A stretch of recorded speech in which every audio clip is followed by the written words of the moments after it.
They're more successful. They set bigger goals. They achieve these goals. They stay motivated. And so we generally want to have an optimistic outlook. The science says we should have an optimistic outlook, but we have these things that happen in our lives that put us in a negative place. I want to talk about that a little bit. Do you want a wealthy retirement without worrying about money? Welcome to the Retire in Texas podcast, where you will discover how to enjoy your faith, your family, and your freedom in the state of Texas. And now, here's your host, financial advisor, author, and all-around good Texan, Darryl Lyons. Hey, this is Darryl Lyons, CEO and co-founder of PAX Financial Group, and you're listening to Retire in Texas. This information is general nature only. It's not intended to provide specific investment, tax, or legal advice. Visit paxfinancialgroup.com for more information.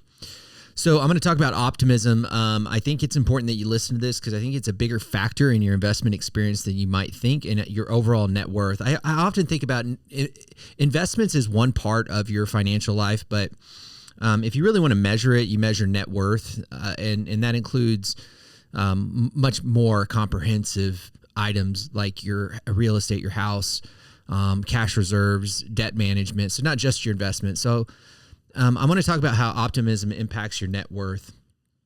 I think about so we're getting close to July. I've got some events I'm already putting on my calendar in July, and I think about several years ago on 4th of July. Kind of embarrassed to say, but I was cooking a brisket, maybe my third brisket, and so I'd already achieved my Texas card for cooking a brisket, and I did okay. But I'm going to do one for having a big group of people come over. And just the timing of my schedule, I had to get up really early in the morning, and I was optimistic that I had done everything right. Put it in the, kind of set aside the charcoal and the wood, the wood doused in apple. I guess cider. I was going to say apple cider, but the apple juices. And so I had a good thing going, and the temperature was under control, was stable. And it was like, I don't know, 1 o'clock. I don't know, it was 2 o'clock in the morning or something like that. I just got real tired. Again, I was optimistic and I fell asleep. And I woke up to a very, very crusty brisket. And it was black as black could be. I don't know what happened, but I totally messed that up. So I had everyone coming over for a brisket, and I had to pivot. And so I had to run to HEB and get a new brisket, and I just went at it again, and it took me all day, and we were a little late for dinner, but made it work. It was not a fun experience, but I was a little bit overly optimistic in that specific event. Still have my Texas card. They don't take it back if you burn a brisket, but I am on probation. So, but I do want to say all that because I'm generally an optimist, but I even think about the brisket. Now, I haven't cooked a brisket since then. So there's this little bit of a negative thought that exists there about cooking briskets. It's a lot of work, frankly, but just the fact that I fumbled the last one. And I think this is a pretty decent analogy because there is something to be said about this, this idea of being an optimist and having these negative thoughts when it comes to growing your net worth. And I want to make sure that you understand how powerful optimism is. I'm generally an optimist, but just like that experience with the brisket, sometimes you get these negative thoughts and they're just real for everyone. But optimists are generally healthier people. They exercise more. They have better diets. This is all kind of everything that I've researched substantiates this idea that optimists are overall healthier. Their immune systems are healthier. They're less chronic diseases. They recover faster than their pessimist counterparts. They're more successful. They set bigger goals. They achieve these goals. They stay motivated. And so we generally want to have an optimistic outlook. The science says we should have an optimistic outlook, but we have these things that happen in our lives that put us in a negative place. I want to talk about that a little bit. And by the way, there are people that are extreme optimists and they're just foolish. I'm not talking about those people. And you might even say, well, I'm not an optimist, I'm a realist. I would suggest to you that realists are generally just professional pessimists. I think there's a quote that I don't know who it's attributed to, but it's it was a general, and I think it was Ulysses S. Grant, but I can't confirm it. But he said, "I'll take an optimist over realist any day." So I want to challenge your thinking of being a realist. I'd like for you to lean into being an optimist with some degree of risk management framework that you have in place. But optimists are completely different people. But don't misunderstand. It's not always all roses and sunshine and rainbows and sunshine.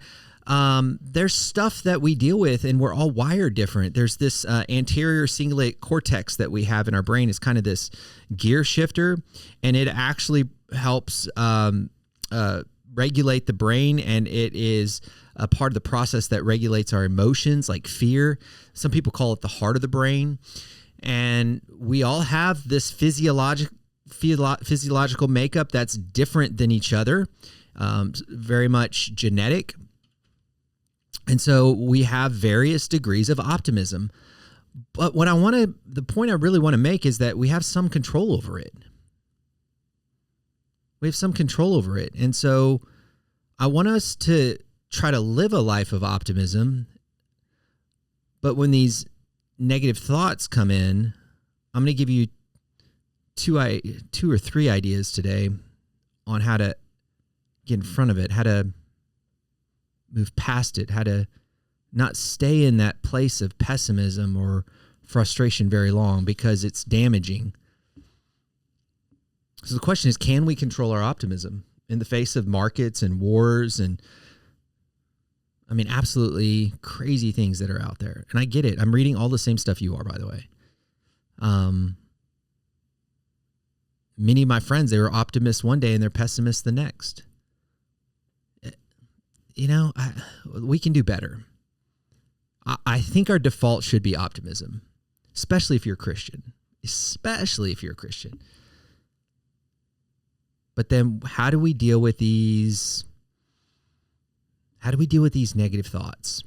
And so Dr. Daniel Amen is somebody I've been studying lately and reading a lot of his content. He wrote Change Your Life, or Change Your Brain, Change Your Life, Change Your Brain, Change Your Pain. So a couple interesting books, very nerdy books. But he talks about these ants, automatic negative thoughts. And we all have, a different ant pile in our head. I think, sometimes I just get a lot of those ants. I remember 20 years ago, I had a mentor, and I just kind of threw up on him all the stuff I was dealing with. It was a tough time, and starting out in the business and not having any clients, and I just kind of shared with him all the stuff, and he just said, "That's stinking thinking." And I know you've heard that before, but that was those are ants. Ants living in your brain. Like, man, I'm always behind. I can never catch up. Or this decision was a bad decision. This is all going to fall apart. That's how it felt when I built a treehouse for the first time. Or I always mess this up. Or in terms of investments, like, oh man, this market is going to crash. Man, it's just a matter of time. It's a house of cards. And then your hands get colder and you hold your breath and your shoulders get tense. And of course, then the physiological stuff kicks in. And all of a sudden, like I said, the pessimists just have poor health. And it's just these ants. They're just living in our brain. So how do you kill these ants? And so Dr. Daniel Amen, I always say Amen, but it's Amen. There's a lot of stuff that he talks about. So I'm just kind of condensing his stuff. But if you want to digest it, plenty of content out there. And he does these really interesting SPECT scans on people's brains. He's done over 50,000 of them. So he's this brain nerd. A lot of people out there question, like, okay, is he legit or not? I'm not an expert in that space to make that claim, but I do find his content to be pretty darn interesting. And this piece of this idea of the ants is very pragmatic. And he would suggest when you get these ants that are just keeping you in a place of pessimism, and it really, frankly, messes up your progress in life and messes up relationships, messes up health, and messes up your net worth, write them down. And he has a series of questions. I won't go into all those questions, but you can YouTube it. But if you really want to unpack it and put it into practice and create a habit, if you feel like ants are taking over your brain, But like one of the questions is this true? Like just, and writing it down is very healthy. And I've been a journal person for years, and I subscribe to journaling as just a healthy practice. But writing it down and just asking yourself, is this true? Like, I think the question that may have not been stated outrightly by clients in the past, but I think it's been, if you read between the lines, there's this fear that I'm going to lose everything, especially when the markets are just uncertain. I'm going to lose everything. And then just write that down. Is this true? Another question that he would ask to follow up that is this absolutely true? And what you're trying to do is you're just trying to challenge your negative thoughts and just challenge them, ultimately to kill them, but just to write down whether or not they are absolutely true. And again, like I said, you can look up more on Amen on his questioning process, but writing these down and just challenging these negative thoughts that you're anchoring to will move you towards optimism, which is where we need to be. So the second framework that I think is helpful for, again, you can look up Amen's work and plenty of content out there. The other one that I've been studying a lot that I think is very helpful is Dr. Benjamin Hardy's work.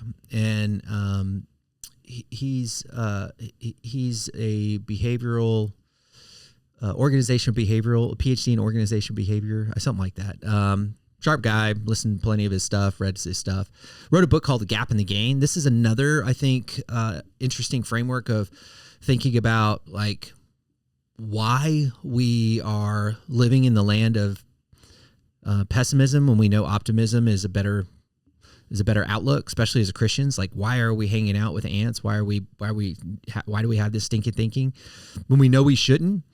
Well, Ben Hardy says in The Gap and the Gain, he says that there's these two places that we can live in. The gap says this is where I should be. Like, for example, I'm behind in my net worth. Like, I should have more money. I should have a bigger business. I should have more in retirement. I should have more for college. It's never enough. Like, comparing yourself where you think you should be. And it just leads to frustration and, like I said, anxiety, and just oftentimes poor decisions. So that's living in the gap. And so what he tries to do in his framework, and I think it's very healthy, and I do this personally, is when I feel like I'm living in the gap, or like, man, I messed up, or even some people, I was talking to a friend the other day and just feeling frustrated because, just certain decisions that they made with their kids and now they're adults, and just feeling the burden of that. And like, this is the gap, and it's just a really tough place to live. But rather shifting that to the gain, which is much healthier place, which is where optimists should live. And that's, man, I've made a lot of progress in life. Man, I've learned a lot. I've grown as a person. I'm much more patient. And living in that place and just enjoying it for what it's worth. Sometimes you just have to. Now, I was talking to my kids about this. I pulled them aside around the table and I said, hey, have I modeled service for you guys? And thankfully they said, yeah, you've modeled serving others. And I go, okay, good. That feels good. I go, because I was serving the other day and I just sat there in the context of serving. I go, I'm serving a community that is less fortunate, and I'm sitting here going, I'm so thankful for what I have. And so I say that because sometimes the gain is easier to see when you're serving. And I talk about the financial benefits not only the financial benefits of giving, which we've talked about in previous podcasts, but the interpersonal benefits of being able to give your time. Makes it much easier to live in the gain. Man, I've got it good. And so that's a practical application you can take away with. If you have a bunch of ants and you're living in the gap, the ants live in the gap, I guess you could say that.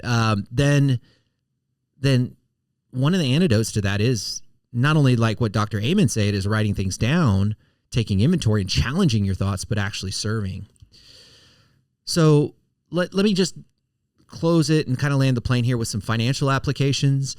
It's really easy to have these automatic negative thoughts, these ants, or living in the gap when you're comparing portfolios, or let me say it this way, like sometimes you chase returns. When people get nerdy, not everyone here is nerdy, but you might like, man, I could have done better if I would have just put all my money in NVIDIA, and you feel behind, or just there's always something to be like, I could have, should have done, like I should have bought that real estate when I had a chance, all kinds of stuff.